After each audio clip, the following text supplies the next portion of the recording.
Nella rappresentazione, questa è quella prima, anche se non è in ordine gerarchico, questo è corretto, vedete qua giù a basso a sinistra c'è Enrico Sprovegni che porge che cosa? La cappella alla chiesa, ai santi, eccetera, eccetera, sostenute invece dall'ideatore di colui che ha pensato in termini filosofici e filologici tutta questa ambientazione e tutto questo racconto. Naturalmente questa sarebbe l'ultima parte che noi dovremmo vedere, perché è il giudizio universale, i demoni da una parte, molto bei, che però non hanno tempo, se non ne resta dopo un secondo, gli arcangeli, gli apostoli, e naturalmente dentro la particola, dentro l'ovale, qualcosa sembra quasi a ultrasuoni, irradiato dal sole, da tutta l'iride, che viene distaccato fuori dal tempo e fuori dal senso, che invece è in un'altra dimensione. Sopra ancora si apre e si chiude questa bellissima idea, questa raffigurazione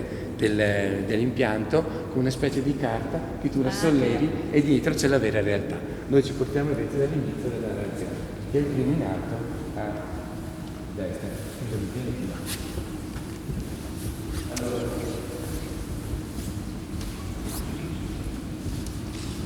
iniziamo da qua, è la storia del papà della mamma Maria, Gioacchino e Anna. Allora, Gioacchino porta che è il Signore in rosso con l'aureola d'oro, porta al Tempio di Gerusalemme, porta che cosa? Porta un agnello come dono, ma invece c'è un sacerdote, quello in verde che ha quel cappello rotondo. Se venite più vicino magari mi sentite meglio senza che grida. Viene respinto, rifiutato. Perché rifiutato? Perché è impotente, perché non ha generato figli. E per la religione ebraica l'uomo che non fa figli, che non fa famiglia, che non produce figli, è impuro, indesiderato, non è tollerato. Viene scacciato dal Tempio. Lui tutto sommesso, con la testa china, vedete la seconda quadratura, va verso il deserto, va verso i pastori, si allontana naturalmente dalla città e questo è un momento di riflessione e di grande sofferenza personale. Sarò abbastanza veloce perché ho visto le ultime altre volte. Ecco, vi do un accenno. Mentre qua siamo nella visione esterna, anche qua esterna, pur essendo fuori, in questo testo siamo dentro. È la casa in sezione, come le sezioni architettoniche, no? Togliamo il muro e guardiamo dentro. Notiamo che cosa? Questa è la casa di Anna, la mamma della Madonna. Vedete il letto con la coperta a strisce, il tendone che separa, diciamo, il soggiorno dalla camera da letto, il segretario, il cassone con roba che serve a basso rosso e un angelo che appare e annuncia a Anna che sarà incinta e che Dio ha esaudito il desiderio. Dall'altra parte invece una donna che sta tessendo il filo, che ci ricorda un po' le parche, una che prende il filo, una che lo tesse, una che lo taglia. La morte. Vi ricordate le parche, che non sono cattoliche, naturalmente sono dell'ordine laico, ma tutta questa ambientazione non è fatta sui Vangeli, quelli secondo, sono apocrifi, per cui delle cose saranno prese che conosciamo come religione cattolica, perché eccetera eccetera, altri invece no, altri persino da leggende. Andiamo avanti.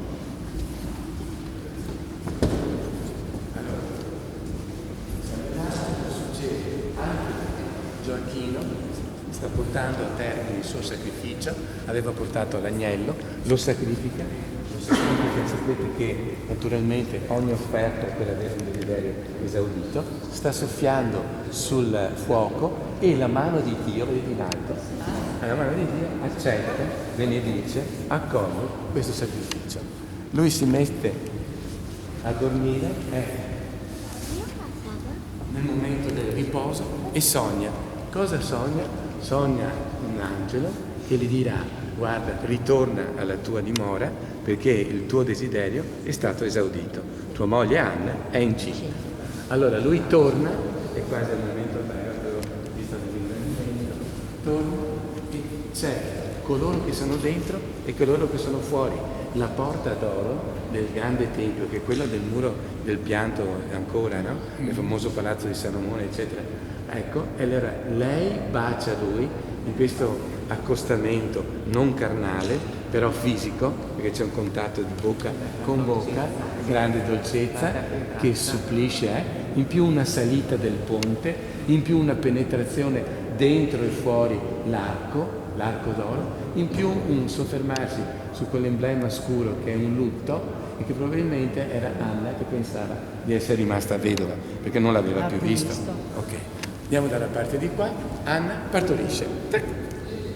Vedete la stessa casa che abbiamo visto prima nell'annunciazione, quella che abbiamo visto prima, identica, è ancora questa, sputata identica, la coperta naturalmente estesa, eccetera, e ci sono quella in celeste dovrebbe essere la moglie di Enrico.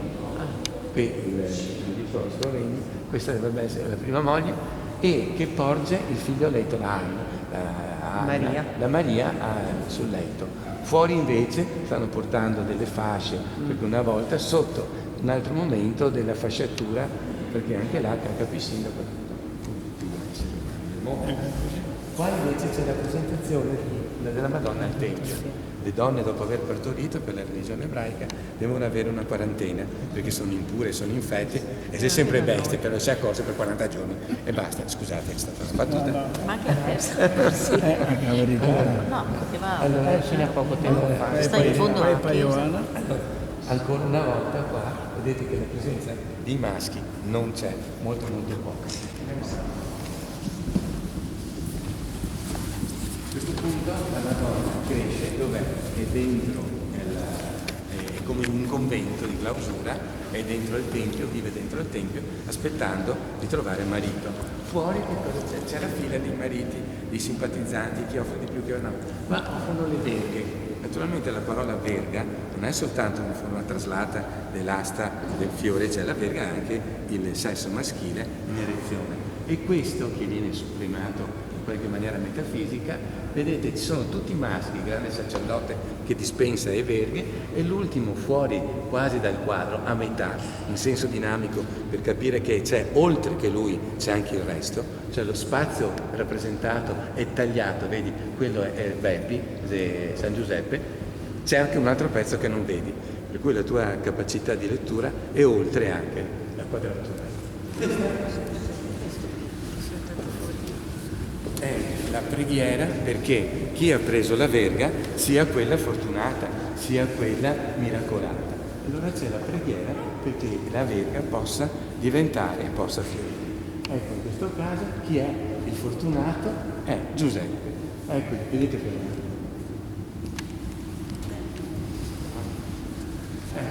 lo sposalizio tra San Giuseppe, che ha l'aureola, la Madonna in bianco, in mezzo naturalmente il sacerdote. Il senso della pace, dell'unione tra una considerazione del Vecchio e il Nuovo Testamento, la capacità di unire una nuova crescita, è la colomba sullo scettro, sul bastone di comando del San Giuseppe. Questo invece è il corteo nuziale. Questo lo dico a tutti voi qui, anche quelli che sedete dentro. C'è una grandissima anomalia non capita. Quando che non altri si devono sposare, dicono, io mi sposo e andiamo tutti dopo. Non è che ti dice di andare in gita dall'altra parte. Dove sei San Giuseppe? Qua c'è solo la Madonna. Gli ha inventato il divorzio. Allora qua non c'è San Giuseppe, però la seconda versione è che la Madonna sia andata a far visita ai genitori prima, però è una grande anomalia. Però questo è un segno, perché in questa rappresentazione il senso del maschio procreatore non c'è, né sessualmente né metafisicamente, non c'è. L'unica cosa conclamata è lo Spirito Santo, che nemmeno qua compare se non minuti. Infatti, qua, scusate, sì, ho fatto il giro giusto. La Madonna finalmente fa il bambino Gesù. Guardate San Giuseppe, poi i fatti suoi, anzi molto mesto, solo a pensiero, racchiuso fuori dal quadro quasi, mentre la vera natività, il vero parto, è della Madonna, proprio questo rapporto diretto sia con le braccia come legamento che con il corpo, che tutto in un atteggiamento. In alto ci sono gli angeletti tra due passanti per sbaglio e il narratore, l'angelo narratore che conta quello che sta succedendo. Andiamo avanti un po' velocemente, se no si potrebbe 20 minuti. Allora, immagini, l'adorazione di immagini, una delle prime rappresentazioni del cammello, vedete, mezzo asino e mezzo processato di sia. 3 retagli, uno apposta alla colonna per terra, l'arcangelo tiene l'oro, il senso naturalmente del potere, l'altro gli porta l'incenso dentro il corpo, per cui il senso metafisico, spirituale del potere della sapienza, l'altro ha ricevuto la mirra, che invece la mirra è l'unguento per i morti. Allora era già in qualche maniera sottoscritto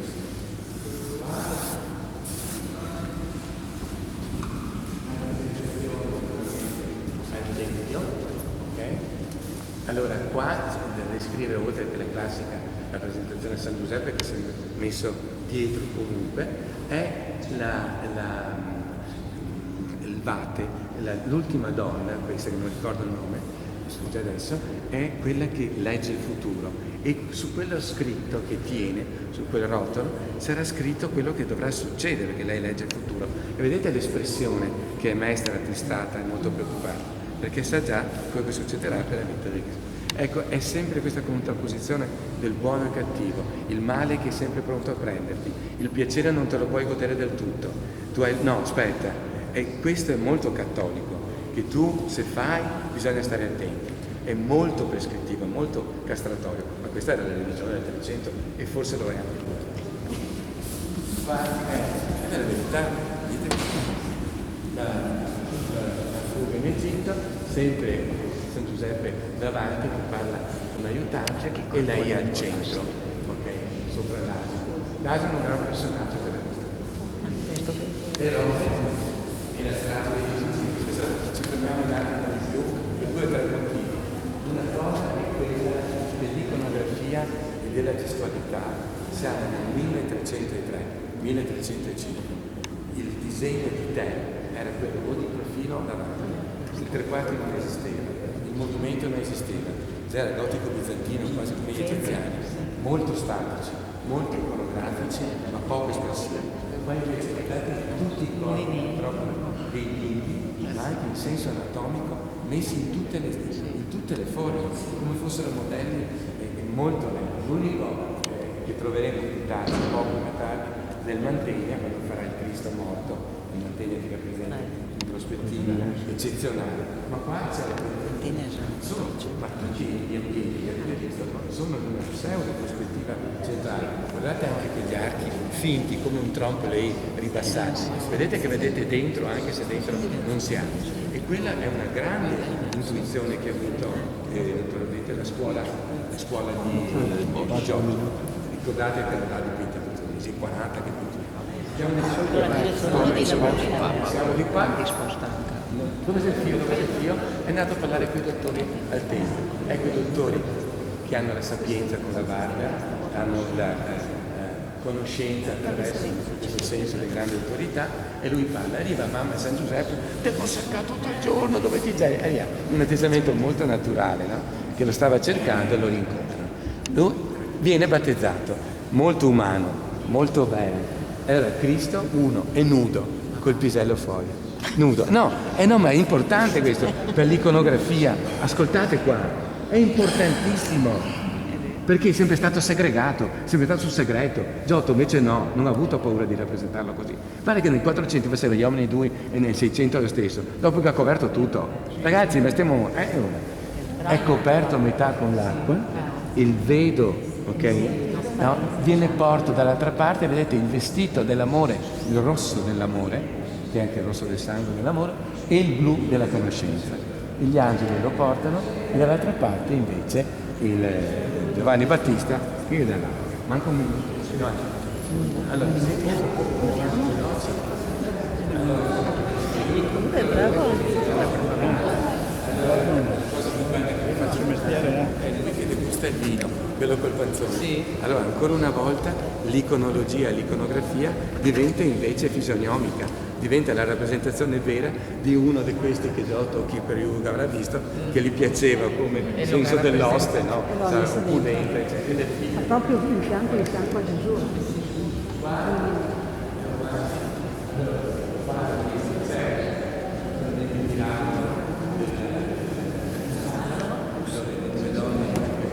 Cristo, così gli dice, l'altro che si copre per Cristo della morte, vedete?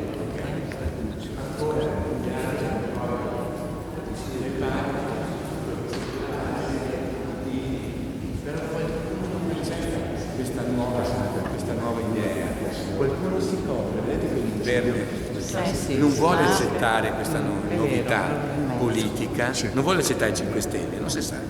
Dai, andiamo avanti, qua Cristo che dai. Non accetta quel tipo, esatto, questa nuova che è un'idea politica, non soltanto sociale. Allora, lui cosa sveglia? Questi qua, i signori, che sono quelli che fanno economia al Tempio, che hanno le bancherelle, non sono dotti, erano i sacerdoti e i sottosacerdoti del Tempio che facevano merce, denaro per vendere le indulgenze, gli amuleti, quello che succede Così che adesso. E vedete qui i segni là sono l'altra bancherella. Allora loro si incazzano da come bestie quelli del Tempio. Cosa fanno? Questo ha rotto le palle, dobbiamo tirare fuori. E via. E la trovano come Trovano chi? È Giuda. C'è sempre. Che però ha una forma di discolpa, perché non è colpa sua proprio del tutto. Perché da Dio che c'è il demonio che lo ciapa. Fanno se è colpa mia, mica spinto. Allora, è vestito di giallo, l'inganno, iconologia. Boh, torniamo qua. Veloce. Sì, l'ultima cena. L'ultima cena. Perché l'Eureo, scusa? Perché si è ossidato, no, quello che vi dicevo, perché di solito Giuda è sempre un qua lavaggio dei piedi, per cui anche Giuda, che è colui che l'ha tradito, che lo tradirà e che vi sa, perché guardate, non vi posso dire tutto. Qua, vedete che sono 2 a 2, uno guarda l'altro, uno guarda l'altro. Tranne. Perché? Perché la domanda è chi mi tradirà? Io che dito? Qualcuno mi tradirà. Posso venire? Si scambiano. Uno, due. Questo quadro perché a parte il bacio di questa settimana formalmente qua è messa in ordine ciò che a livello di chiave moderna iconografica viene rappresentato. Al centro c'è l'oggetto della scena, il bacio di Giuda, ma guardate le lance sottendono tutte come fosse là il centro della nostra osservazione, e proprio sottolinea n volte. Qua Caifa e Anna e Caifa e i bestiali, sotto giudizio Anna e Caifa che se strappa le vesti, Madonna che corbellerie che stai dicendo, ancora una volta guardate la prospettiva ogni tanto anche della rappresentazione. Lui tenta di rappresentare in prospettiva, guarda che è un grande, tenta, perché la prospettiva è Paolo Uccello, ma la farà 100 anni più tardi, che in qualche maniera la sottolinea come principio geometrico. Però dice c'è già l'istinto, l'offerta, si chiama prospettiva classica parallela, ma anche sulle case. Madonna,